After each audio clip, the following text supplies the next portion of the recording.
아멘. 오늘은 주기도문 네 번째 시간으로 가장 먼저 구해야 할 기도라고 하는 제목으로 여러분과 함께 주기도문 계속해서 하나님의 말씀을 듣도록 하겠습니다.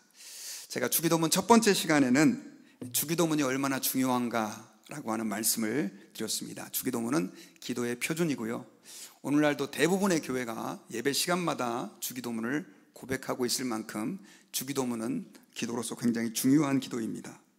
그리고 두 번째 시간에는 제가 하늘에 계신 우리 아버지라고 하는 그 내용을 가지고 하나님은 하늘에 계신다, 이것은 하나님은 우리의 기도를 들으실 수 있는 전능하신 분이시다, 우리가 그분께 기도하는 것이다 라고 하는 것을 말씀을 드렸습니다.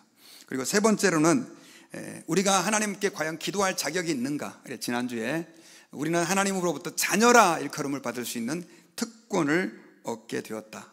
예수님께서 십자가에서 피 흘려 죽으심으로 부활하심으로 우리 같은 죄인이 이제는 자녀라 일컬음을 얻고 하나님을 아버지라 부르며 기도할 수 있게 되었다라고 하는 것을 말씀을 드렸습니다.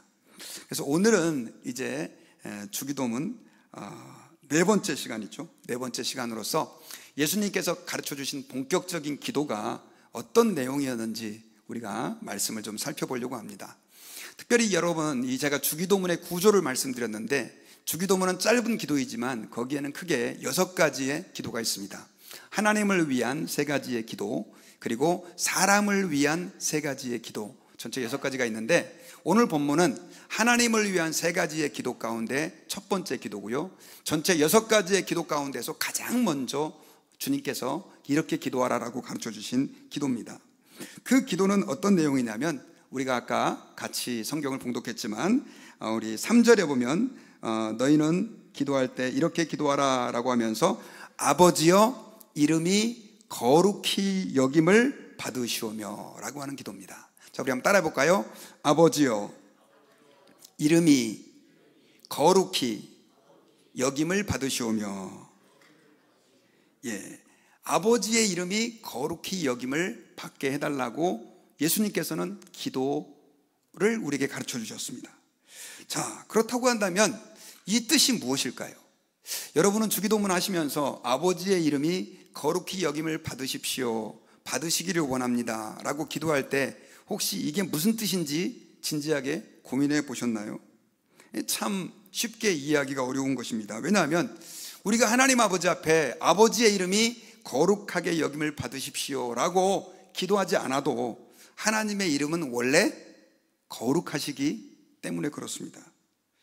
그렇다고 한다면 이 뜻은 무엇일까요? 어떤 사람들은 여기서 하나님의 이름을 이것은 소중하게 취급을 할 수 있도록 해달라라고 기도하는 것이다 라고 주장하는 사람들도 있습니다. 실제로 여러분, 유대인들은요 10계명의 3계명이 뭐냐면 하나님의 이름을, 하나님 여호와의 이름을 망령되이 일컫지 말라 라고 하는 그 말씀 때문에 이 사람들은요 하나님의 이름을 굉장히 소중하게 취급을 했습니다. 그래서 성경을 이렇게 옮겨 쓰는 서기관들 가운데, 성경을 옛날에는 인쇄를 안 했으니까요 붓으로 옮겨 썼는데, 붓으로 옮겨 쓰다가 여호와 하나님이라고 하는 여호와 이름이 나오면요 어떤 사람은 아예 여호와 하나님만을 쓰는 붓을 따로 갖고 와가지고 그 여호와 하나님을 썼습니다. 제가 또 듣기로는 어떤 사람은 아예 그 여호와라고 하는 이름이 나오면 아예 가서 목욕하고 와가지고 그 여호와 이름을 두렵고 떨림으로 쓰는 사람들도 있었다고 합니다. 여러분, 혹시 순복음교회 출신들이 계신가요? 순복음교회 가시면 이 여호와 하나님을 뭐라고 부릅니까? 야훼 하나님이라고 하죠. 야훼. 그리고 또 어떤 교회는 여호와라고 하고, 그래서 어떤 사람은 야훼가 진짜 맞다, 어떤 사람은 여호와 하나님이 진짜 맞다. 그리고 또 예전에 성경을 번역할 때 우리가 구약 성경에서 여호와 하나님을 새번역 성경에서는 주님이라고 번역을 한 적도 있습니다. 그러니 우리 평신도의 입장에서는 헷갈리고 혼돈스럽죠. 왜 이런 일이 일어났느냐? 여호와 하나님의 이름을 너무 소중하게 여기다 보니까 한글로 말하면 여호와 하나님의 이름을 모음을 안 붙이고, 옛날에는 안 붙였는데 그냥 자음만 기록됐는데, 그 대신에 이 사람들은 여호와 하나님을 성경 읽다가 여호와 이렇게 읽지 않고 대신 아도나이라고 하는 요즘 말로 말하면 주님이라고 하는 단어로 대신 읽은 거예요. 여호와 하나님 대신 뭐라고 읽었다고요? 아도나이, 주님이라고 하는. 그러니까 하나님의 이름을 아도나이라고 부르다 보니까 나중에 이게 진짜 여호와 하나님인지 하나님의 이름이 야훼 하나님인지 후대에 가서는 아무도 모르게 돼버린 거예요. 그러니까 여러분, 여호와가 맞다, 야훼가 맞다, 이건 사실 별로 의미 없는 논쟁이에요. 우리는 잘 몰라요. 그런데 하나님의 이름을 거룩히 여기라고 하는 뜻을 어떤 사람은 그렇게 이름을 소중하게 여기는 것이다라고 주장하는 사람들도 있습니다. 실제로 여러분, 우리 한국 문화는 여기에 되게 와닿는 게 뭐냐면, 요즘은 그렇지 않지만 어렸을 때 야, 아버님 함자가 뭐냐 이렇게 물어보죠. 그러면 우리는 저희 아버님의 함자는 기자, 영자, 열자입니다, 이렇게 말을 우리 한국 문화는 했었어요. 요즘에는 이제 젊은이들이 그렇게 안 하는 걸로 알고 있어요. 그리고 이름 대신 그 이름이라고 하는 말도 너무 경솔하다고 그래가지고 함자라고 하는 이 어려운 말로 우리 부모님의 이름을, 또 높으신 분들의 이름을 대신했었습니다. 자, 그렇다고 한다면 하나님의 이름을 거룩히 여김을 받으시오며 라고 하는 이 주기도문은 단지 그렇게 하나님의 이름을 소중하게 여기라는 뜻일까요? 물론 이것도 틀리지 않지만, 사실 여러분, 이름을 소중하게, 이름을 거룩하게 여긴다라고 하는 의미는 어떤 의미냐면, 여러분, 이름이다라고 하는 것은 그 사람 자신을 나타내는 거예요. 제 이름이 기영렬이잖아요. 그러면 기영렬이라고 하는 이름은 그 이름 자체가 중요한 게 아니라 바로 저라고 하는 인격을 상징하는 것처럼, 마찬가지로 하나님의 이름을 거룩히 여기게 해달라라고 하는 의미는 무슨 뜻이냐? 하나님을 거룩하게 여기게 해달라는 것이지, 그 이름만 그냥 이렇게 달달달 떨면서 그런 의미가 아니라는 거죠. 그렇다고 해서 이름을 함부로 취급하라는 의미도 아닙니다. 하나님의 이름을 거룩히 여김을 받게 해달라고 하는 이 기도는 하나님 자신이 거룩히 여김을 받으시옵소서라고 하는 의미가 포함되어 있다는 것입니다. 자, 그러면 아까 제가 서두에 얘기했던 것처럼 하나님은 이미 거룩하신데 우리가 하나님의 이름이 거룩히 여김을 받으시기를 원합니다, 이렇게 기도를 할 필요가 있을까요? 참 어려운 말이죠. 이거에 대해서 여러분, 우리 장로교 신학에 기초를 놓으셨던 존 칼빈은 이런 말을 했습니다. 제가 그의 글을 좀 가져왔는데, 하나님의 이름이 거룩히 여김을 받아야 한다는 것은 곧 하나님께서 받아 마땅한 그 자신의 영광을 받으셔야만 한다는 말입니다. 그러므로 우리는 하나님께 대한 경배와 찬양 없이는 하나님에 대하여 이야기하거나 생각해서도 안 됩니다 라고 얘기했어요. 자, 이게 무슨 말이냐면, 하나님의 이름이 거룩히 여김을 받으시옵소서라고 주기도문에서 예수님이 가르쳐 주신 기도는 이 존 칼빈의 해석에 의하면 무슨 뜻이냐면, 하나님께 영광을 돌리는 기도를 해야 된다는 것입니다.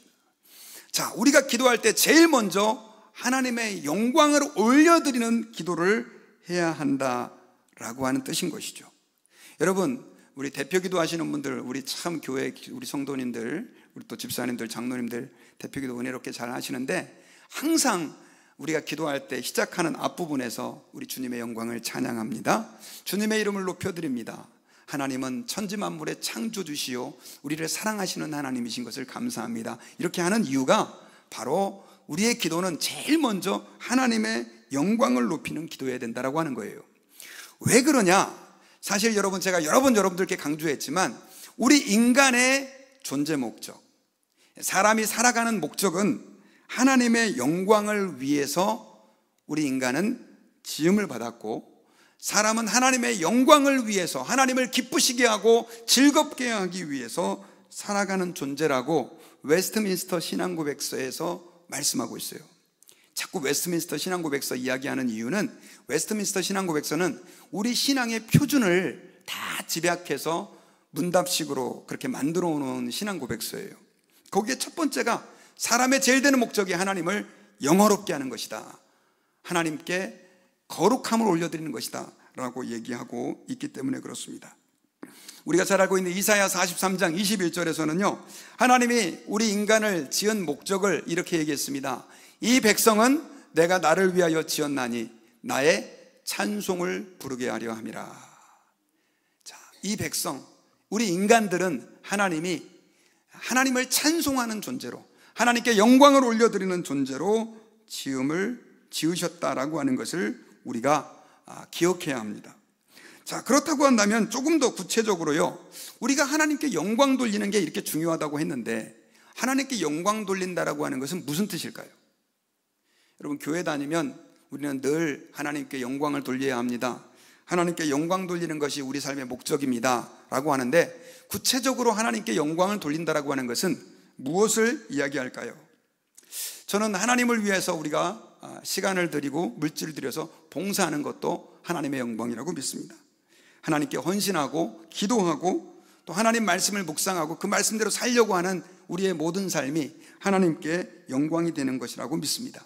그런데 그 모든 것들을 다 포함하면서 가장 강력한 하나님께 영광을 올리는 것이 무엇이냐? 그것은 바로, 한번 따라해 봅시다, 하나님을 예배하는 것이다. 하나님을 예배하는 것입니다. 자, 우리가 하나님을 예배한다라고 하는 것은 이 세상에서 우리가 하나님께 영광을 돌릴 수 있는 여러 가지 많은 일들 가운데서 가장 소중한 일이다라고 하는 것을 우리는 기억해야 합니다. 왜냐하면 우리가 삶으로 하나님께 영광을 돌리는 것도 중요하지만, 하나님이 공식적으로 하나님께 영광을 돌릴 수 있는 의식을, 시간을, 기회를 우리에게 주신 것이 바로 뭐냐면 예배이기 때문에 그렇습니다. 저는 그런 분들을 가끔씩 봤습니다. 예배는 소홀히 하면서 다른 것들로 내가 하나님께 영광을 돌린다고 생각하는 성도들이 요즘 점점 더 많아지고 있습니다. 그런데 여러분, 우리가 성경을 자세히 읽어보면요, 하나님께서 가장 우리에게 우리의 삶에 있어서 포커스하면서 기대하시는 게 뭐냐면 바로 예배다라고 하는 사실을 우리는 기억할 수가 있어요. 여러분, 요한복음 4장 23절에서는요 예수님께서 우물가에서 사마리아 여인을 만나가지고 그 여인과 대화를 하면서 예배에 대해서 얘기를 했습니다. 그런데 이때 이런 말씀을 하셨어요. 아버지께 참되게 예배하는 자들은 영과 진리로 예배할 때가 오나니 곧 이때라. 아버지께서는 이렇게 자기에게 이렇게 예배하는 자들을 어떻게 하신다고요? 어떻게 하신다고요? 찾으신다. 예배하는 자들을 하나님은 어떻게 하고 계신다? 찾으신다. 하나님이 우리를 만드신 목적이 영광을 돌리는 거라 그랬잖아요. 우리가 주님을 찬송하는 것. 그래서인지 하나님은 예배하는 자들을 지금도 찾고 계십니다. 그것은 하나님이 우리를 고통스럽고 괴롭게 하기 위해서가 아니라 우리 인간에게 가장 큰 행복과 기쁨을 주시기 위해서예요. 여러분, 우리 인간의 가장 큰 행복이 어디에 있습니까? 제가 지난주에 존 파이퍼 목사님의 설교를 듣는데 그분이 연세가 많이 드신 분이세요. 근데 그분이 그런 얘기를 하더라고요. 하나님을 섬기며 하나님을 예배하는 것은 이 세상에서 여러분들이 행하는 모든 쾌락보다도 가장 즐거운 것입니다. 그분은 미국 사람이라 그런가 굉장히 노골적으로 얘기하더라고요. 결혼하는 것보다 즐거운 일이고 아이를 낳는 것보다 즐거운 일이고 성관계하는 것보다 즐거운 일입니다. 막 이렇게 얘기를 하신 거예요. 여러분들은 하나님 안에 있는 그런 기쁨들을 만끽하고 계십니까? 아멘. 예, 아멘, 아멘. 여러분, 하나님께서 아담과 하와를 에덴 동산에 만드실 때 아담과 하와는 하나님 아버지 앞에서 늘 예배할 수 있는 존재였어요. 예배라는 게 꼭 우리가 순서를 따라서 찬양 드리고 기도하고 말씀 듣고 이런 순서만을 얘기하는 게 아니에요. 예배는 정확하게 말하면 하나님과의 교제하는 시간이에요. 그 하나님과의 교제를 위해서 그런 순서를 만들어 놓은 거예요. 그런데 에덴 동산에서는 그게 필요 없었습니다.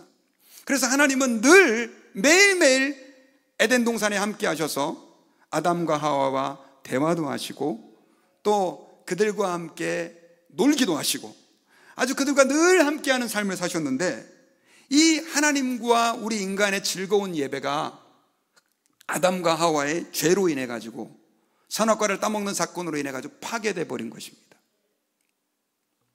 여러분, 인간의 불행은 제가 죄 때문이라고 말씀드리잖아요. 그런데 조금 더 직접적으로 말한다면 죄 때문에 하나님과 우리와의 예배가 파괴돼 버린 거예요. 예배가 파괴돼 버리니까 우리 인간은 하나님과 진실한 교제를 나눌 수가 없게 된 겁니다.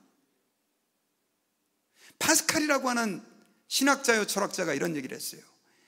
하나님이 없는 우리 인간의 마음은 그 어떤 것으로도 만족할 수 없다. 아멘입니까? 여러분, 하나님이 없는 인간의 마음은요, 그 누구도, 그 어떤 물질과 부귀 권세도 참된 만족을 줄 수 없다는 걸 여러분들이 기억하셔야 됩니다. 그런 인간이 불행한 거예요. 예배가 깨져버린 거예요. 그런데 하나님께서는 우리 인간이 제사라고 하는 그 과정을 통해서 하나님과 아주 부분적으로 교제할 수 있는 예배 통로를 만들어 놓으셨습니다. 그래서 창세기 4장에 보면 가인과 아벨이 제사를 드리잖아요. 그런데 이 가인은 제대로 제사를 드리지 않았어요. 그래가지고 분노하며 동생 아벨을 죽여버리죠. 여러분, 구약 성경을 읽다 보면 왜 그렇게 성경에는 제사 얘기가 많이 나와? 그런 생각 한번 해보셨습니까? 여러분, 구약의 그 제사는요, 다 뭐냐면 하나님 아버지 앞에서 예배를 드리는 과정을 보여주는 거예요. 우리 인간은 하나님이 아니면 참된 만족을 얻을 수 없었기 때문에 말 그대로 신락 같은 그 거미줄 같은 그 작은 끈을 향해 하나님께 연결되기 위해서 그렇게 힘들고 어렵게 제사를 드린 거예요. 그 구약 성도들은요, 온전한 예배의 기쁨을 사실 모르고 살아가는 인생들이었습니다. 그런데 여러분, 예수님께서 우리를 위해서 이 땅에 오셔서 십자가에 죽으심으로 우리의 모든 죄 문제를 십자가에서 다 해결하셨어요. 할렐루야. 그러므로 우리에게 어떤 은혜가 주어지게 되었느냐? 제가 지난주에 말씀드렸죠. 우리가 하나님의 자녀가 될 수 있었다고 그랬죠. 그와 함께 우리에게 주신 축복 중에 하나가 뭐냐면, 한번 따라해 봅시다. 이제는 예배할 수 있는 은혜를 얻게 되었다. 여러분, 예수님의 십자가의 공로로 우리가 예배할 수 있는 은혜를 얻게 된 거예요. 그러니까 예수님이 십자가에 못 박혀 죽으신 이유는 우리를 하나님의 자녀가 되기 위함도 있지만, 우리가 하나님 아버지 앞에서 예배할 수 있는 은혜를 얻게 된 것이기도 하는 것입니다. 여러분, 오늘날 많은 사람들은 예배를 별로 그렇게 중요하게 생각하지 않아요. 그런데 저는 이렇게 말씀드리고 싶습니다. 예수님은 우리가 예배자로서의 기쁨과 은혜를 누리게 하기 위해 십자가에서 죽으셨다고요. 증거가 뭐냐? 여러분, 요한계시록을 한번 읽어보세요. 요한계시록을. 계시록을 읽어보면요, 뭐 징계 온 세상을 막 불로 3분의 1이 막 바다가 피가 되고 뭐 무서운 얘기도 있지만, 여러분, 요한계시록에서 우리에게 강조하고 있는 건 뭐냐면 예배의 회복이에요. 천상에서 24명의 장로님들이 모여가지고 하나님을 예배해요. 찬송하면서. 24장로는 구약의 12지파, 신약의 12사도를 대표하는 사람들이에요. 실제 천국 가서 24명의 장로가 있는 게 아니고, 그리고 이 세상의 모든 성도를 대변하는 14만 4천 명. 하도 이거 가지고 이단들이 많이 얘기해가지고 제가 내년에는 좀 이단들에 대한 얘기를 좀 여러분들과 많이 예배 시간에 하려고 그래요. 14만 4천 명, 이 땅에서 예수를 믿고 하나님의 백성이 된 사람들을 상징하는, 그들이 뭘 하느냐? 주님의 이름을 찬송하면서 높이면서 예배하고 있어요. 할렐루야. 천국 가가지고 아이고 이 땅의 수고가 끝났으니까 이제 편안한 맨션에서 고기 먹고 고기 구워 먹고 그 다음에 야채 뜯어가지고 풀 뜯어 먹으면서 살고, 이것만을 의미하는 게 아니란 말이에요.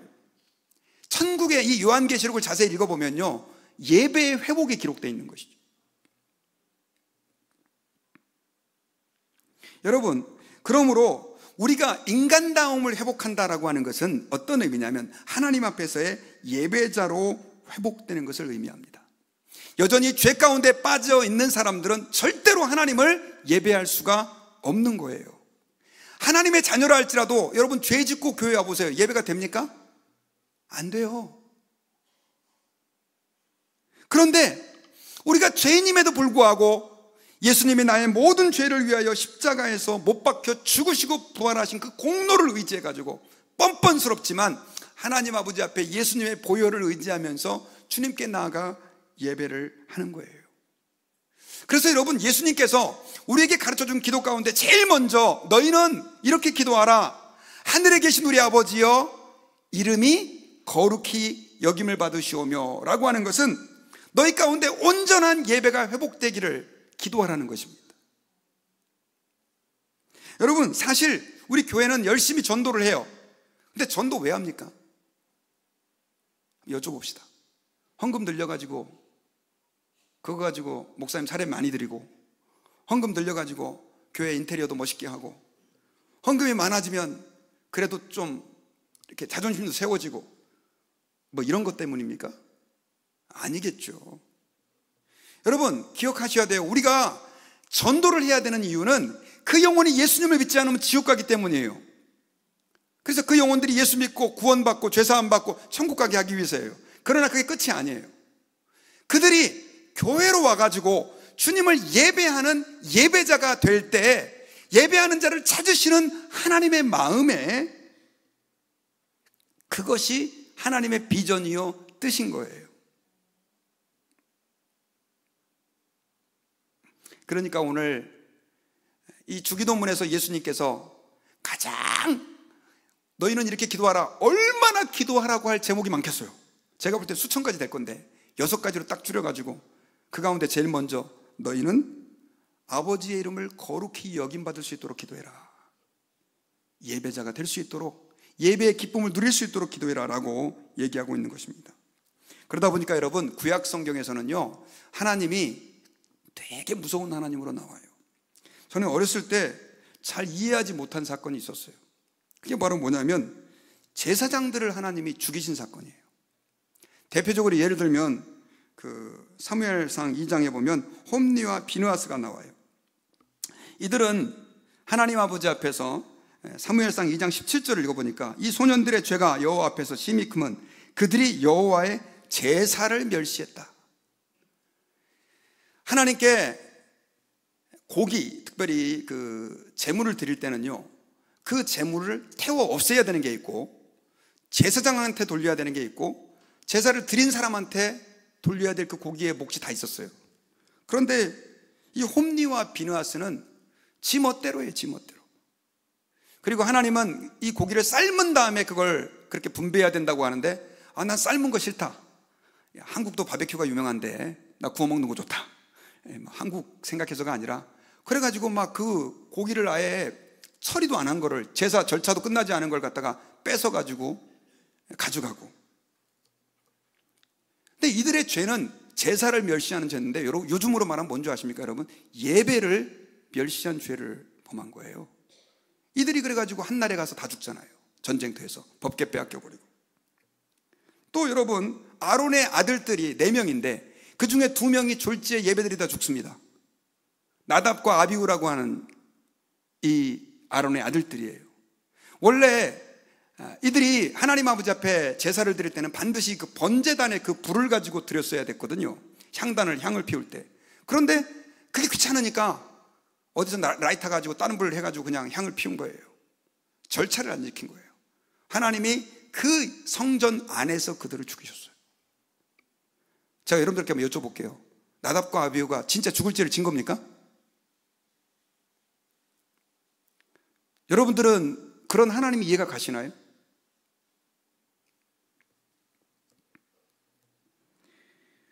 가인과 아벨의 인생이, 가인은 악의 대명사, 아벨은 순교의 대명사가 된 이유가 뭐냐면, 가인과 아벨이 예배를 드렸는데 가인의 예배는 하나님이 받지 않으셨기 때문에. 그럼 가인이 그렇게 된 건 누구 책임이에요? 하나님 책임입니까? 제가 볼 때는 예배를 잘 드리지 못하니까, 예배에서 실패하니까 결국 사람을 살인하는 행동의 결과로 이어진 거예요.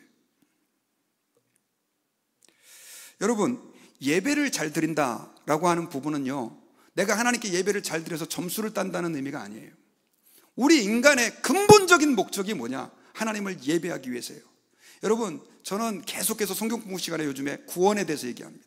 구원의 확신에 대해서 얘기하고. 하지만 그걸로 끝이 아니에요. 하나님은 우리를 구원하셨을 때 더 나은 하나님의 의도와 목적이 있었는데, 그것이 바로 뭐냐면 우리가 하나님을 신실하게 예배하며 하나님과 교제하는 삶을 살고, 우리는 하나님으로 즐거워하고 하나님은 우리로 즐거워하는 그 관계의 회복을 원하셨기 때문에 그렇다는 것입니다. 그러므로 여러분, 저와 여러분들의 삶 가운데 진정한 신앙의 회복은, 내가 옛날엔 30분 기도하다가 1시간 했어요. 귀합니다. 저는 성경 안 읽다가 매일 하루에 3장씩 읽어요. 귀해요. 아니에요. 그런데 더 중요한 것은 여러분들의 삶 가운데 예배가 회복이 돼야 되는 거예요. 예배가 회복된다라고 하는 것은 그냥 와가지고 예배 시간 잘 참석한다는 의미가 아닙니다. 여러분, 오늘 저는 여러분들께 한번 여쭤보고 싶습니다. 오늘 드리는 예배 가운데 여러분들은 하나님의 임재를 경험하고 계시나요? 나를 사랑하시는 그 하나님에게 대한 감격이 그 예배를 통하여 여러분 표현되고 계시나요?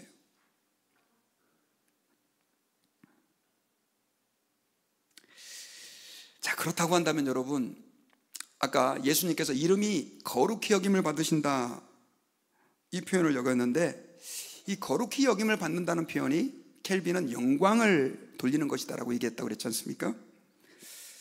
그렇다고 한다면 조금 더 구체적으로 정말 이 거룩히 여긴다라고 하는 것은 조금 더 실제적으로 어떤 의미가 있을까요?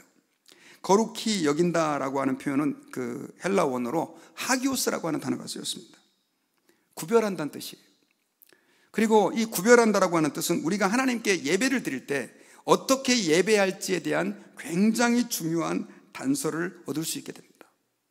여러분, 십계명의 4계명이 혹시 뭔지 아십니까? 안식일을 기억하여 거룩히 지키라 라고 하는 계명입니다. 안식일을 기억하여 거룩히 지키라. 여기에도 등장하는 단어가 있죠. 뭐가 있어요? 거룩히 지키라. 그런데 이 거룩히 지키라라고 하는 말은 어떤 의미냐면요, 구별된다는 뜻이에요. 구별된다.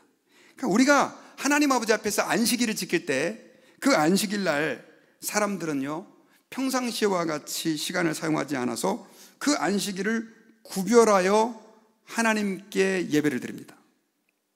우리가 하나님의 이름을 거룩히 여긴다라고 하는 그 의미 속에는 그래서 구별됨이라고 하는 의미가 포함되어야 한다는 것을 기억해야 합니다.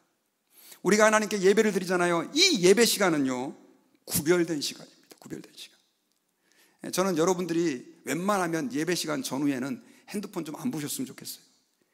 예배 시간 전까지도 내 핸드폰 보다가 예배 시간이니까 와서 딱 예배를 드려야겠다, 이런 예배보다는 정말 이 예배가 이 세상의 그 어떤 일들과는 완전히 구별된 하나님과의 온전한 교제를 누릴 수 있는 그런 복된 시간이 되었으면 좋겠습니다. 그게 바로 구별된다는 뜻이에요. 그렇게 구별되기 위해서 우리는 찬양을 마음을 다해 드리고 기도를 드리고 또 하나님의 말씀을 듣는 것입니다. 여러분, 저희 이렇게 주일날 찬양 인도를 우리 전사님이 너무 은혜롭게 잘 하시잖아요. 여러분들 잘 모르시겠지만 그 찬양 준비하는데 얼마나 힘든 과정이 있는 줄 아십니까? 찬양을 다 곡을 뽑으면요, 제가 카톡으로 미리 받습니다. 가사를 다 살펴요. 이 곡이 예배에 합당할지 안 할지. 그래서 전사님 요거는 좀 안 좋을 것 같습니다, 바꿉시다.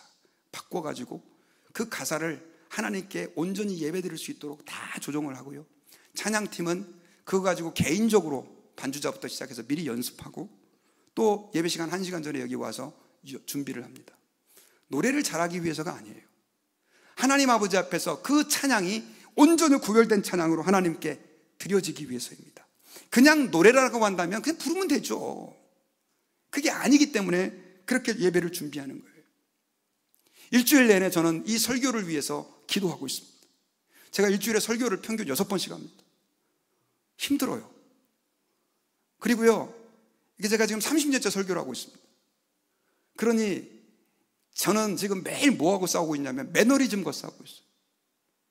제가 컴퓨터에 있는 설교가 2,500개가 넘습니다. 뽑아서 그냥 하면 말 그대로 원고 한번 읽으면 할 수 있어요. 그럼에도 불구하고 그렇지 않은 이유는 오늘 예배가 하나님 아버지 앞에서 구별된 예배로, 하나님의 임재가 있는 예배, 하나님의 정말 말씀이 우리의 심령에 들려지고 우리의 삶의 변화가 일어나는 그런 예배가 되게 하기 위해서 그렇게 바둥바둥 애를 쓰는 것입니다. 그러므로 저는 여러분들께 부탁을 드립니다. 여러분들의 예배가 정말로 형식적으로 하나님께 드려지는 예배가 아니라 하나님을 온전히 만나는 예배가 되었으면 좋겠습니다. 예수님께서 우리에게 기도할 때마다 먼저 기도하라라고 권고한 그 기도의 제목은 아버지여 이름이 거룩히 여김을 받으시옵소서, 아버지여 내가 하나님을 온전히 예배하는 자가 되기를 원합니다 라고 하는 기도를 드려야 한다는 거예요. 여러분, 예수님에게서 이런 일이 있었습니다. 사실 저는 이런 이제 이 예배에 대한 얘기를 할 때마다 좀 많이 찔려요. 왜 찔리냐면, 여러분, 교회 예배 드리는 사람들 가운데 가장 예배를 잘 드리기 힘든 사람이 누구냐면 1호가 목사입니다. 설교를 하는 사람들. 그리고 2호가 찬양팀들, 3호가 주일학교 교사들, 4호가 음식 준비하는 사람들이에요. 일하다 보니까 그 일이 중심이 돼버리고 예배가 뒷전으로 몰려버리는 거예요. 여러분, 마르다와 마리아의 비유 아시죠? 예수님이 오셨습니다. 이 마르다와 마리아가 너무 기뻐가지고 그러고 이제 예수님을 준비하고 있는데, 마르다는 언니여가지고 그런가 책임감 때문에 열심히 부엌에 가서 음식을 준비하는데, 이 마리아는 예수님이 오시니까 그 발치 아래서 예수님의 말씀만 듣고 있는 거예요. 조금 있다 오겠지, 조금 있다 오겠지 했는데도 나타나질 않아요. 그래가지고 음식 준비하다가 열받았습니다. 성경에 나와 있지 않지만 숟가락을 팍 쏘던지고, 예수님! 저 마리아가 지금 와서 나 좀 도와주라고 해요. 지금 할 일이 얼마나 많은데. 그렇게 얘기했을 때 예수님이 굉장히 중요한 얘기를 우리에게 하셨어요. 자, 네가 나를 위해서 그렇게 음식을 준비하는 일도 너무 귀하다. 그리고 마리아는 언제 내가 이렇게 직접 너희들을 만날 수 있는 기회가 있을까 싶어서 지금 나에게 가까이서 말씀을 듣고 있는데 그것도 귀한 일이다. 그러나 마리아는 그 두 가지 중에서 여러분 아시죠? 뭘 선택했다고요? 더 좋은 편을 선택했다.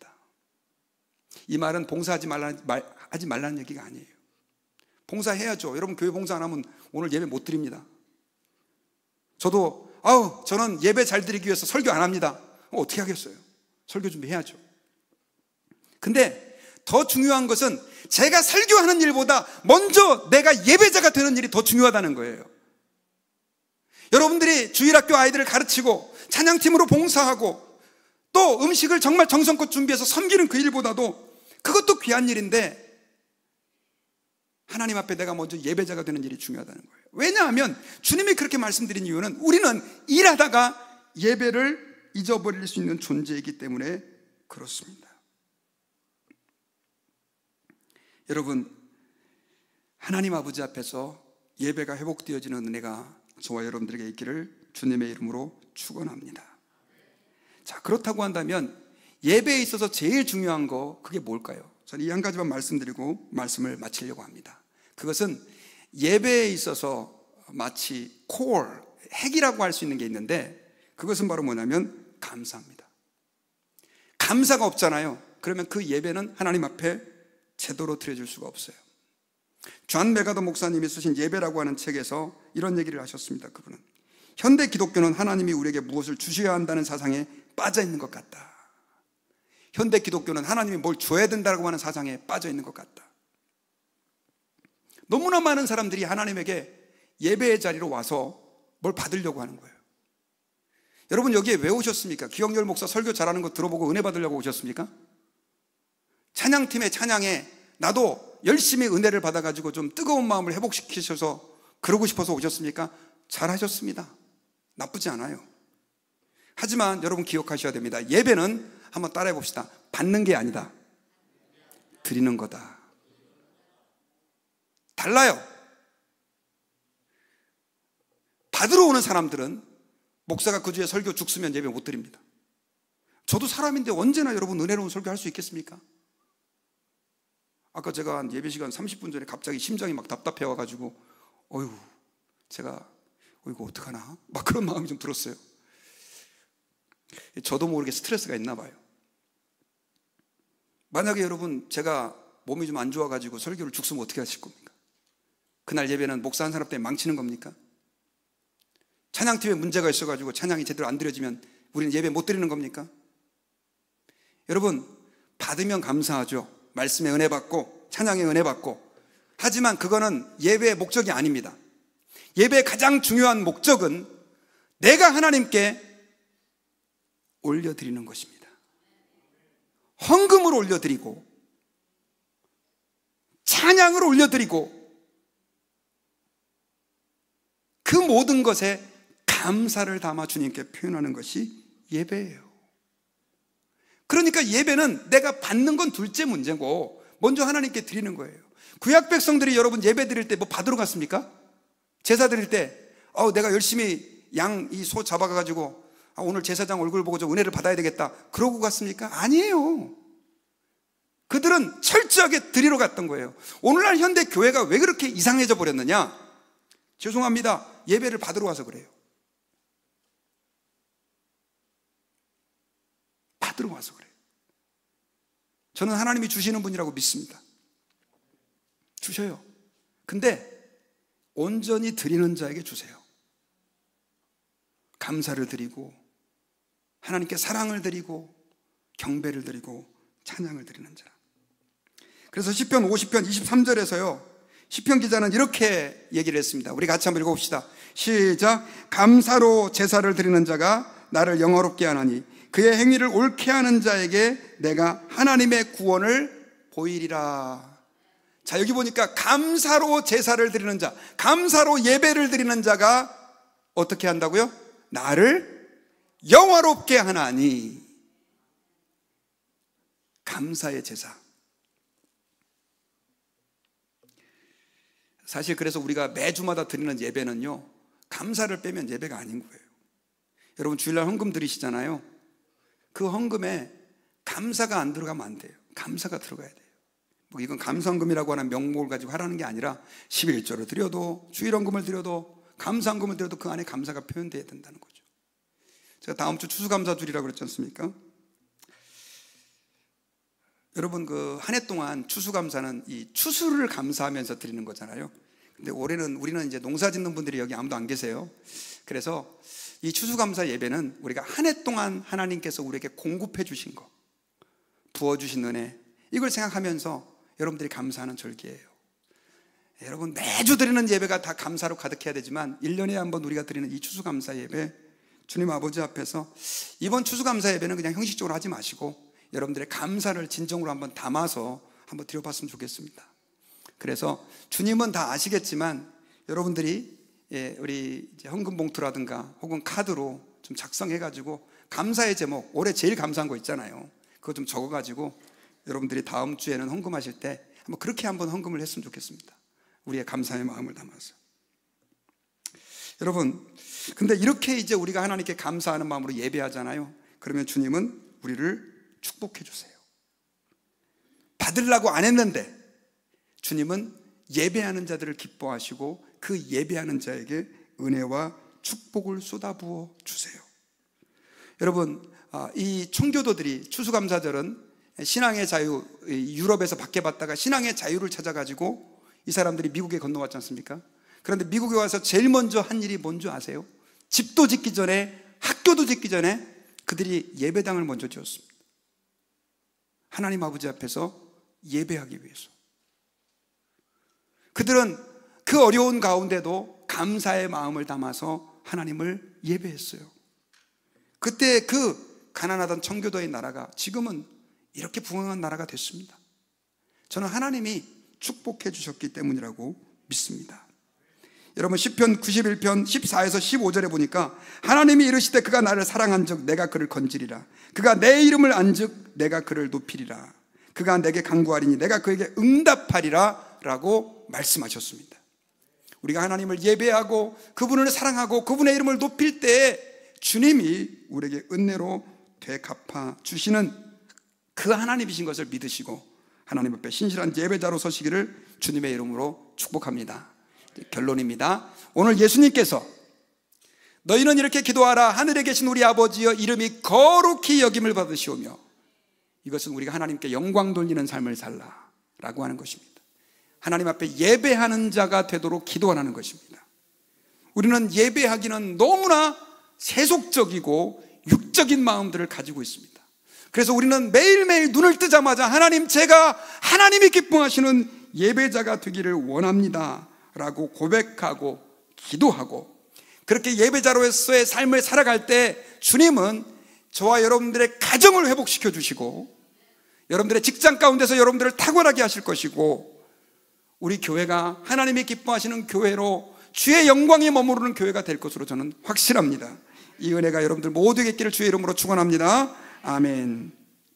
하나님 감사합니다. 오늘 말씀을 통해서 우리가 아버지의 이름을 거룩히 여김받게 해달라고 하는 기도가 어떤 뜻인지를 깨달았습니다. 주님, 저희들이 하나님의 영광을 드러내는 삶을 우리의 남은 생애 동안 살기 원합니다. 저희와 함께하여 주시고 저희들의 기도를 들어주시고 우리가 주님을 신실하게 예배하는 사람이 될 수 있게 역사해 주옵소서. 예수님 이름으로 기도하옵나이다. 아멘. 우리 자리에 일어나셔서요, 아무도 예배하지 않는